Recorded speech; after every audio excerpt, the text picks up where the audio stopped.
দর্শক আমন্ত্রণ জানাচ্ছি সবাইকে চ্যানেল 24-এর ঈদের বিশেষ আয়োজনে। ইকবাল হাসান আছি আপনাদের সাথে। দর্শক, আমাদের এবারের আয়োজনের নাম ঘরে বাইরে, সুতরাং আপনারা বুঝতেই পারছেন আমরা দেশের ব্যবসা বাণিজ্য অর্থনীতি সংক্রান্ত বা এর সাথে সম্পর্কিত এমন কয়েকজন সফল দম্পতিকে খুঁজে বের করার চেষ্টা করেছি যারা ঘরে বাইরে সমান সফল, একই সাথে এবং সমান্তরালে দু জায়গাটাই সামলাচ্ছেন। আজকের আয়োজনে আমার অত্যন্ত সম্মানিত দুজন অতিথি আছেন, বাংলাদেশ ব্যাংকের governor doctor Ahsan H Mansur এবং তার সহধর্মিণী দিলুবা রহমান। আমরা তাদের কাছ থেকে তাদের না জানা কিছু গল্প শুনব, বিশেষ করে অর্থনীতির মতো কঠিন বিষয়ের বাইরে গিয়ে তাদের পছন্দ অপছন্দের জায়গাগুলো কি আমরা চেষ্টা করব তাদের মাধ্যমে তুলে ধরার জন্য। স্যার, স্বাগত জানাচ্ছি। ম্যাডাম, আপনাকেও স্বাগত জানাচ্ছি, অনেক ধন্যবাদ জানাচ্ছি আমাদেরকে সময় দেওয়ার জন্য। স্যার, আপনাকে দিয়ে শুরু করতে চাই। গভর্নর হওয়ার পরে দ্বিতীয় ঈদ আপনার, প্রোটোকলের মধ্যে পড়ে গেছেন, বেশ 8 মাসের বেশি হয়ে গেছে। এই প্রোটোকলের মধ্যে থেকে ঈদের আনন্দ উদযাপনে কোনো ভাটা পড়ছে কিনা আপনার? আমিও তো বেশি প্রোটোকল মানি না আসলে। এই যে ঈদে যেমন বিভিন্ন জায়গায় ম্যান্ডেটরি কিছু অ্যাটেন্ডেন্স থাকে না, আমি কিন্তু একটাতেও যাই না। আমি পারিবারিকভাবেই ঈদটা করি এবং একটু আলসেমি দিয়েই করি। অর্থাৎ নামাজটা করার পরে বাসায় চলে আসি, এখানেই খাওয়া দাওয়া করি, তারপর কিছু আত্মীয় স্বজনের বাসায় চলে। তাহলে স্যার, গভর্নর হওয়ার আগে এবং পরের ঈদের আমার ঈদের কোয়ালিটিতে কোনো পার্থক্য এখন পর্যন্ত হয়নি। আত্মীয় স্বজনের বাসায় যখন যান, তাদের চিন্তাভাবনা বা কথাবার্তার ধরন বা আলোচনার বিষয়, সেখানে কোনো প্রভাব পড়ে নাকি? একটাই কমপ্লেন্ট তাদের, আগে বেশি দেখতাম এখন দেখি না। আগে কথাও বলা যেত, এখন ফোনেও কথা পাওয়া যায় না। এই কমপ্লেন্টটা আছে না, সেই অভিযোগটা তো থাকবেই। ম্যাডাম, স্যার প্রোটোকলের মধ্যে পড়ে গেছেন, আপনি কোনো অস্বস্তিতে পড়েছেন কিনা এইটার কারণে? চেইন ইফেক্ট আপনার উপরে পড়েছে কিনা? কিছুটা তো আসলে আমরা দুইজনই খুব স্বাভাবিক জীবনযাপন করতে পছন্দ করি, তো প্রোটোকল হওয়াতে তো একটু তো আমাদের সেই স্বাভাবিকতা একটু তো বাধাগ্রস্ত হচ্ছে। এবার দ্বিতীয় ঈদ আপনাদের, গভর্নর হওয়ার পর প্রথম ঈদ, স্বাভাবিকভাবেই নতুন বাসায় আসতে হয়েছিল বা কিছু পরিবর্তন, সব কিছুতে একটা বদল এসেছিল। এবারের ঈদে আপনাদের পরিকল্পনায় কোনো পরিবর্তন আসছে কিনা? ঈদে তো কিছুটা, হ্যাঁ, এই চেঞ্জ হওয়ার পরে কিছুটা তো পরিবর্তন এসছে। গত ঈদেও আমাদের অফিসিয়াল একটা প্রোগ্রাম ছিল অনেক বড় ধরনের, তারপরে আমরা হয়তো আত্মীয়দের বাসায় গিয়েছি। বাট যেটা হয় কোরবানি ঈদে আসলে সবাই তো চান একটু নিজের দেশের বাড়ি গিয়ে কোরবানিটা করতে। স্যার, আপনার কাছ থেকে একটা বিষয় আমার জানবার খুব আগ্রহ, যে আপনাকে একেবারে আমরা যতদিন ধরে চিনি, আপনি অর্থনীতির মতো কঠিন বিষয় নিয়েই সারা জীবন নাড়াচাড়া করেছেন, এখনও তাই করেন। এর বাইরে আপনার পছন্দ অপছন্দের জায়গাগুলো আমরা খুবই কম জানি। কি পছন্দ করেন আপনি? আমি ছোটবেলা থেকেই গাছ, জীবজন্তু এগুলো খুব পছন্দ থাকতো এবং সবসময় আমাদের বাসাতেও থাকতো। এখনও সেটাকেই কিছুটা অনেকটাই লালন করি অন্যভাবে। আমাদের ছোট্ট একটা পরিবেশ বান্ধব একটা ছোট্ট রিসোর্ট আমরা করেছি, সেখানে অনেক রকমের হরেক রকমের গাছপালা জীবজন্তু ইত্যাদি আছে। সেখানে একটু সময় কাটানোর চেষ্টা করি, এখন খুব কম হয়, কিন্তু প্রত্যেকটা গাছ আমাদের হাতে লাগানো। ও খুব গাছ পছন্দ করে। আপনার পছন্দের সাথে ম্যাডামের পছন্দের মিল অমিলগুলো একটু জানার চেষ্টা করি। হ্যাঁ, আমাদের দুজনেরই পছন্দের জায়গাগুলো অলমোস্ট মানে কমন। উনিও বাগান করতে পছন্দ করেন, আমিও করি। উনিও প্রকৃতিকেও খুব ভালোবাসেন, আমিও। উনি গান পছন্দ করেন, আমিও করি। কবিতা আবৃত্তি, ঘুরে বেড়ানো, বিভিন্ন কুইজিন টেস্ট করা। সো আসলে খুব একটা অমিল আমাদের মধ্যে নেই। এই যে অর্থনীতির বিষয়টা এখন যেটা হয়েছে যে মানে খাবারের মধ্যে ভ্যারিয়েশন বিভিন্ন রেস্টুরেন্টে আমি আর খেতে পারি না, ফলে শি ইজ অলসো কনস্ট্রেইনড যে আমি তো ওখানে রেস্টুরেন্টে যেয়ে খেতে পারি না। মানে এটা প্রোটোকলের একটা, না প্রোটোকলের ব্যাপার না, হেলথ কনসার্ন কারণে। অর্থনীতির মতো কাঠখোট্টা বিষয় ম্যাডাম পছন্দ করেন কিনা? না, আসলে কাজের জায়গা তো। আর আসলে অর্থনীতির সাথে আমার বাবাও ছিলেন অর্থনীতির সাথে যুক্ত, সো ওখান থেকে আমার বোনও পড়াশোনা করেছেন অর্থনীতি বিষয়ে। তো মোটামুটি আর কি ওই জায়গাটা একটা কমফোর্টেবল। না হলে হোম ইকোনমিক্স তো আছে, সেটা তো করতেই হবে। কারণ এটা তো সব ফ্যামিলিকে করতে হয়। স্যার আপনার অর্থনৈতিক জ্ঞানটা এই সংসারের হিসাব নিকাশ বা চিন্তা ভাবনা পরিকল্পনায় প্রয়োগ করেছেন কিনা কখনো? এটার প্রয়োগ কিন্তু আছে ব্যাপকভাবে, আবার কিছু কিছু ক্ষেত্রে নাই। আমি বলি কেন, যেমন আমার কোনো ঢাকায় বাড়ি নাই, হ্যাঁ, আমি মনে করি যে বাড়ি ভাড়া করাটাই সহজ, সস্তাও হয়, এবং বাড়ি কিনলে পরে আমার কস্ট অফ ফান্ড অনেক বেশি যাবে। যেটা 10 কোটি টাকার বাড়ি, আমি 2 লাখ টাকা ভাড়া থাকছি, তো আমার জন্য কিন্তু সেটা কস্ট এফেক্টিভ হয়ে যাবে। বা 3 লাখ টাকায় ভাড়া থাকছে, তাও কস্ট এফেক্টিভ হয়ে যাবে। এইটা ম্যাডাম মেনে নেন কিনা? সেখানে তার আপত্তি। এখানে হোম ইকোনমিক্স বলবে যে নিজের বাড়ি নাই, নিজের বাড়ি নাই, এটা আমাদের দক্ষিণ এশিয়ার কনটেক্সটে একটা বিশাল অপরাধ, একটা বিশাল মিসিং এলিমেন্ট ইন লাইফ। একটা বাড়ি নাই, এই বিষয়টা আপনি মেনে নিতে পারেন কিনা? লাস্ট অনেক বছর যখন মেনে নিয়েছি, তার মানে মেনে নিয়েছি। মতবিরোধ আছে, থাকবে। স্যার আমার আরো 2-3টা প্রশ্ন আছে, স্পেশালি আপনার এই পোশাক আশাকের পরিবর্তনটা হঠাৎ করে কেন? আমি তো সবসময় সুটেড বুটে দিয়েছিলেন, suit tie was part of our life, everyday had to be suit and tie. ঢাকায় আসার পরে টাইটা চলে গেল, কলারটা, বাট আমার প্যান্ট এবং কোটটা থাকতো সবসময়। যে জিনিসটা মাঝে মাঝে হয়ে যেত সেটা হচ্ছে শুক্রবার হলে পাজামা পাঞ্জাবি ব্যবহার হতো। It's a very comfortable dress. এবং আমি যখন দেখতাম প্রয়াত মুহিত সাহেবকে, আমাদের প্রাক্তন অর্থমন্ত্রী, উনি তো সবসময় পাজামা পাঞ্জাবি পরতেন, উনি খুব কমফোর্টেবল ফিল করতেন। এবং এই জিনিসটা আমিও দেখলাম যে এটা কোয়াইট কমফোর্টেবল। আমি যেটা অ্যাড করেছি, এটা একটা কোটি লাগিয়ে দিয়েছি। স্যারের কোটি চয়েসের ক্ষেত্রে আসলে কার মতামত প্রাধান্য পায়? আসলে কেনাকাটাটা আমি বেশি করি, তবে ঈদ আসলে মাঝে মধ্যে উনি যান। আর যখন কেনাকাটা হয় তখন অনেকগুলো আসলে বিভিন্ন রকম কেনা হয়ে যায়। সো এইভাবেই আর কি জিনিসটা হয়। দেশের বাইরে গেলেও একই, মানে স্পেশালি আমরা যেটা দেখি যে স্যারের কালার কম্বিনেশনগুলা, কালারটা চোখে লাগে কিন্তু দেখতে অনেক সুন্দর লাগে। এই হিসাব নিকাশটা কি করেন? সাদা মাটাটা আমি করি, পছন্দের কাজগুলো আমাকেই করতে। আমি বাজারে যাই না আসলে, আমার সময়ও নাই। আমি মানে কেনাকাটা, আমি সত্যি কথা, আই ডোন্ট লাইক ইট কেনাকাটা। আমি যদি যাইও, ওই হয়তো ঈদের আগের দিন রাত্রেবেলা এক ঝটিকা সফরে যেয়ে হয়তো 3-4টে কিনে ফেললাম, কিনে বাসায় চলে আসলাম। স্যার এই যে সারা বছর আর যাবই না। বাড়ির কর্তা বাজারে যান না, এটা তো অনেক গুরুতর অভিযোগ। এই অভিযোগ কি ম্যাডাম কখনো করেছেন আপনাকে? এটা তো বলে যে তুমি বাজার নিয়ে কথা বলো, বাজারে তো যাও না কোনোদিন, কি করে এইসব কথা বলো? এবং অপ্রাসঙ্গিক দাম বাড়ছে আর তুমি বলতেছো দাম কমতেছে। ম্যাডাম এইটা, এই স্যার তো ইনফ্লেশন কমানোর ক্ষেত্রে খুব পরিশ্রম করে যাচ্ছেন, এবং উনি কয়েকবার বলেছেন যে কিছুটা কমেছে। আপনি বাজার গিয়ে সেটা ফিল করেন কিনা? মজার কথা বলি, আমার কথা বলার থেকে আমার বাসায় একজন সাহায্যকারী ছিলেন, আমার মেয়ে, তো উনি বলছেন, তো ওনাকে আমি নিয়ে যেতাম, বলে স্যার একটা করে বক্তৃতা দেয় আর খালি আলু পেঁয়াজের দাম বেড়ে যায়।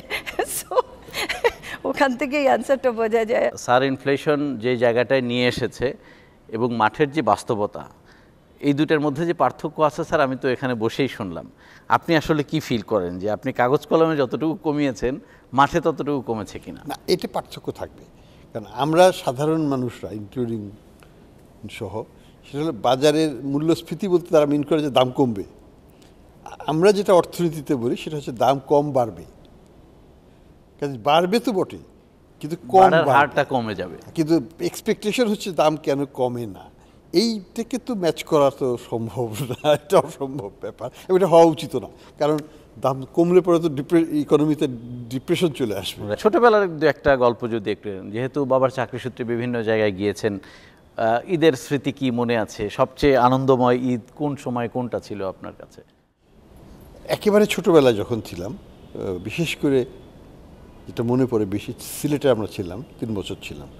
প্রতিবেশীদের সাথে খুব আমাদের বন্ধুত্ব ছিল, তখনকার যে আনন্দটা, হয়তো বেশি কিছু পেতাম না, হয়তো একটা শার্ট পেতাম, বাট ওটাতেই আমাদের যথেষ্ট আনন্দ ছিল। আমরা ঘর বাড়ি পরিষ্কার করতাম, আমরা ফ্লোর এগুলো ধুয়ে ফেলে রেডি করে ফেলতাম ইয়ের জন্য, ঈদের জন্য। 2-4টা গোলাপ টোলাপ গাছ থেকে নিয়ে এসে সাজিয়ে রাখতাম। এই যে একটা উৎসাহ ছিল। তারপরে পাড়ায় পাড়ায় ঘুরে বেড়াতাম আপন মনে, বন্ধুবান্ধব নিয়ে বিভিন্ন বাসায়। সেটা পরে বড় হয়ে আস্তে আস্তে সেটা কমে গেছে। তবে যে বিদেশেও কিন্তু ঈদটা ভালো হতো, অনেক একটু কাছের ছিল সবাই, খুবই কম্প্যাক্ট সোসাইটি, সংখ্যা কম থাকলেও খুব কাছের সম্পর্কটা একেবারে যে কম তা নয়, কিন্তু সবাই মোটামুটি একটা আমি বলবো যে হৃদ্যতা ছিল। স্যার, ম্যাডামের কাছ থেকে যদি জানতে চাই, স্যারের সাথে পরিচয় হওয়ার পর কোন ঈদটা সবচেয়ে ভালো কেটেছে? সবগুলোই আসলে, খারাপ সেরকম জানেই আলহামদুলিল্লাহ। স্যার তো খাবার খুব পছন্দ করেন, আপনার রান্না নিয়ে কি প্রশংসা বেশি করেন নাকি সমালোচনা বেশি করেন? এটা মনে হয় স্যার নিজে বললেই ভালো হবে। না স্যার, আপনার খাবার খুব পছন্দ আমরা জানি, এবং আমার খাওয়া কিন্তু ভিন্ন রকমের। আমার খাওয়া হচ্ছে একেবারে দেশীয়, একটু গুঁড়া মাছ, একটু চচ্চড়ি, একটু হয়তো মানে বিভিন্ন রকমের সবজি। পশ্চিমা খাবারের দিকে অত বেশি নজর লোভ না, সেটা আমার ওই রকম না। বিশেষ করে ঢাকা থাকলে সেরকম না, বিদেশে গেলে পরে আবার আমি পশ্চিমা খাবার খাই। ম্যাডামের হাতের কোন ডিশটা আপনার পছন্দ সবচেয়ে বেশি? কোন ডিশটা তো মুশকিলে ফেলে দিলে। তাহলে কি আমি উত্তরটা আমি বলে দিচ্ছি। মাল্টি কুইজিন টেস্ট করাটা আমাদের দুইজনেরই খুব পছন্দ। তো দেশি খাবারটা এখানেই থাকুক, বা আমরা যখন আমেরিকাতেও ছিলাম, তো এই ছোটো মাছের চচ্চড়ি, বিভিন্ন ধরনের ভর্তা, সবজি রান্না, একেবারে দেশীয়, একটু গ্রামের মতো আর কি, এগুলো উনি খুব পছন্দ করেন। কথা বলে না যে মায়ের হাতের খাওয়ার মতো, ওই রকম না হলে পরে ওই রকম টেস্ট লাগে না। স্যার, আমার আরও 2-3টে প্রশ্ন আছে, আমি ছোট্ট একটা বিরতি নিয়ে আপনার কাছ থেকে স্যার। দর্শক, আপনারা চ্যানেল 24 ঈদের বিশেষ আয়োজন ঘরে বাইরে দেখছেন, সাথেই থাকবেন আমাদের।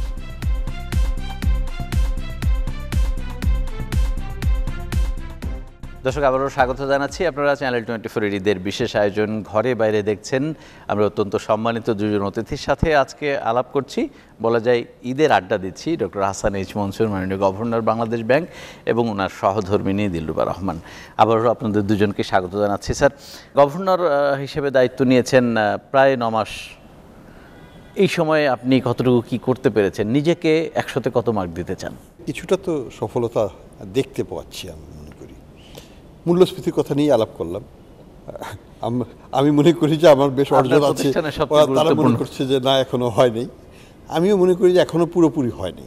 আমি মার্কটা ম্যাডামের কাছ থেকে স্যার জানবো আপনার, যে অ্যাজ এ গভর্নর, স্যার তো হুট করেই গভর্নর হয়ে গেলেন।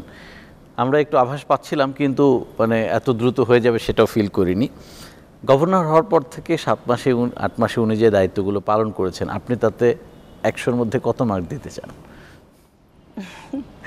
নিজেদের কথা বলাটা তো একটু কঠিন হয়, তারপর আমার মনে হয় যে আসলে উনি প্রচণ্ড পরিশ্রম করছেন। সত্যি কথা বলতে, এত পরিশ্রম, এটা অনেকেই হয়তো জানবেন না বা বোঝার কথাও না।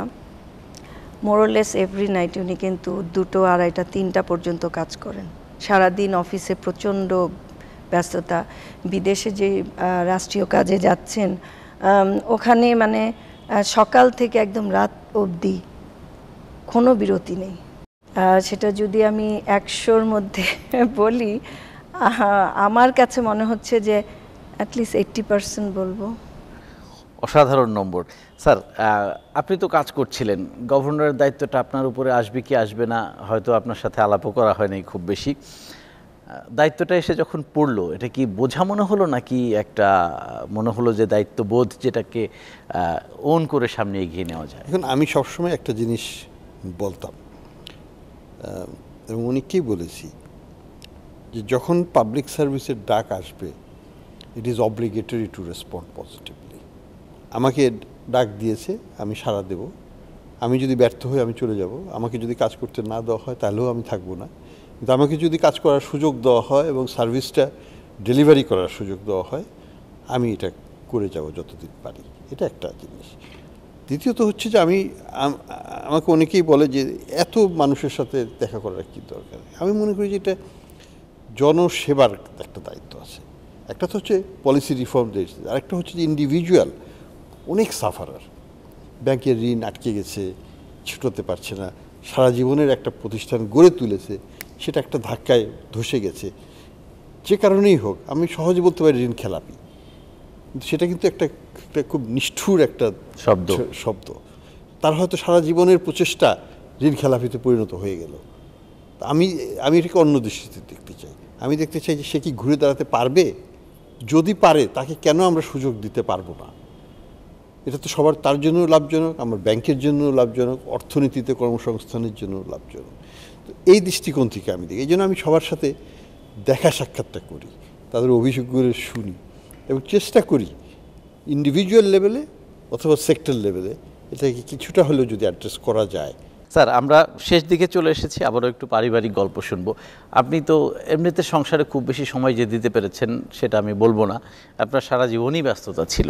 এটা নিয়ে কি ম্যাডাম কখনো অভিযোগ করতো আপনার এগেনস্টে? ব্যস্ততা ছিল, এবং যে কারণে আমি বলি, একটা ম্যাডাম না করলেও আমার ছেলে, বড় ছেলে, তার একটা লাইফের একটা বড় কমপ্লেন আমার এগেনস্টে, তার গ্র্যাজুয়েশনে আমি থাকতে পারিনি। যেই পেশায় জীবনটা পার করছেন বা আগামীতে আরও অনেক দিন সেবা দিবেন আমরা সেই প্রত্যাশা করি, অন্য কোনো পেশাকে ফিল করেন যে এটা না হয়ে অন্যটা হলে ভালো হইতো বা অন্য কিছু হওয়ার ইচ্ছা ছিল? দেখুন, আমি প্রথমে মনে করেছিলাম যে আমি ডাক্তার হব, তো আমার ফ্যামিলি থেকে বাদ সাধলো, তো ঠিক আছে ডাক্তার নাই হলাম। পরে ভাবলাম ফ্যামিলির থেকে ইচ্ছা ছিল যে সিএসপি হবে, পাকিস্তান আমলে সিভিল সার্ভিস অফ পাকিস্তান, তো সেই জন্যই প্রস্তুতি নিচ্ছিলাম। মাঝখানে পাকিস্তানও ভেঙে গেল, বাংলাদেশ হয়ে গেল, সিভিল সার্ভিসের অ্যাট্রাকশনও নষ্ট হয়ে গেল। তখন দেখলাম যে ছাত্র যখন ভালোই, ইউনিভার্সিটিতে অফার আসলো পাশ করার আগে ইউনিভার্সিটিতে ঢুকে গেলাম, তারপরে তো পিএইচডির দিকে চলে গেলাম। ফলে দেশে তো আর সার্ভিস করা হয়নি। তা আমার কোনো রিগ্রেট নেই। ইন দ্য সেন্স আমি বলবো I am very thankful to god, আল্লাহর কাছে খুব শুকর আদায় করছি যে আমার চাওয়ার চাইতেও পাওয়া অনেক বেশি। ম্যাডাম, সংসারের কিছু কাজ তো আপনাকেই করতে হয়, এটা স্যার চাইলেও করতে পারবেন না, এটাই বাস্তবতা। আবার দুজনেই ব্যস্ত থাকেন প্রচণ্ড। এই বাড়তি কাজগুলো যখন আপনার করতে হয়, আপনার কি কখনো অভিযোগ স্যারের দিকে যায়? না, ওরকম অভিযোগ আসলে করা হয়নি, সরি বলবো। বাট ইদানিং যেটা হচ্ছে যে একেবারেই মানে মিনিমাম কথাটা বলার সময় পাই না, ওইটা একটু হয়ে যায় যে সাংসারিক কিছু কাজের কথা থাকে, কাজগুলো আমি করি, বাট কিছু থাকে যে আমরা আসলে দুজনই যে কোনো কাজ দুজনই আলাপ করেই করি, তো ওইগুলো হয়তো এক কথা সময় মতো বলতে না পারাতে কাজগুলো একটু ডিলে হয়ে যায়, অনেক সময় একটু প্রবলেম ফেস করি, ওই জায়গাটা একটু অভিযোগ তো করি। আমি যদি আপনাকে সাধারণ মানুষের কাতারে দাঁড় করাই, একজন গভর্নরের কাছে কি আশা করেন? দেশের অর্থনীতিটাকে ভালোভাবে ধরে রাখা, যাতে দেশের একেবারেই সাধারণ মানুষ থেকে শুরু করে সর্বস্তরে সবাই ভালো থাকতে পারেন। ম্যাডাম একটা খুব শক্ত শব্দ ব্যবহার করেছেন যে একজন যোগ্য গভর্নর যদি থাকেন তাহলে অনেক সম্ভাবনা বাংলাদেশের জন্য। এই যোগ্য গভর্নর হওয়ার মতো গুণাগুণ আমরা বিশ্বাস করি আপনার আছে, আপনি সেটা ফিল করেন কিনা? যে বিষয়গুলো নিয়ে ডিল করছি, এই বিষয়গুলো আমার কাছে সুপরিচিত। এটা নিয়ে আমি একদিন কাজ করিনি, আইএমএফে থাকার সময় সারা জীবনই আপনার এগুলো নিয়ে কাজ করেছি। কাজে আমার জন্য একটা সুবিধা হচ্ছে যে first day I could start running, there is no on the job learning বা লার্নিং কার্ভে আমার ওঠার দরকার নেই, I was already at the top of the curve. Sir, আমরাও সেই প্রত্যাশা করি। আপনাদের দুজনকেই অনেক ধন্যবাদ, আপনাদের অনেক গুরুত্বপূর্ণ সময় আমাদেরকে কিছুটা দেওয়ার জন্য। দর্শকের সাথে শেষ করছি আজকের মতো চ্যানেল 24-এর ঈদের বিশেষ আয়োজন ঘরে বাইরে। ভালো থাকবেন সবাই।